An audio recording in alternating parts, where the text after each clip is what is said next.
হইছে? আরে তুমি বাদ দাও। না না না, তোমার বিয়ে হয়েছে, তুমি না বলছো তুমি বলে কলেজে লেখাপড়া করো, তো এখন শুনি যে তোমার শাশুড়িকে এটা কি বলতাছে এই জায়গায়?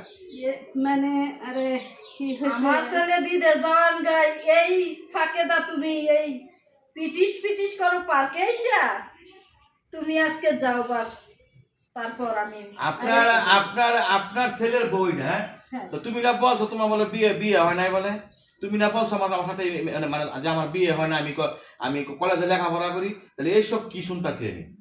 আরে মানে হয়েছে আরে তুমি হ্যাঁ কি ছেলে মেয়ে আছে? ছেলে মেয়ে একটা ছেলে হয়েছে। আয় হাই ইস, আপনি জানেন এই লোকটাই আমার লগে কইছে হ্যাঁ নাকি বিয়ে হয় না খালাম্মা, আমার কাছ থেকে এই পর্যন্ত প্রায় 8 থেকে 9 লক্ষ টাকা খাইছে। আমার ছেলেকে ধোকা দিয়া খাইতে খাইতে খাইতে খাইতে আমার ছেলের কাছে বিয়া বসছে। আইস আজকে আমার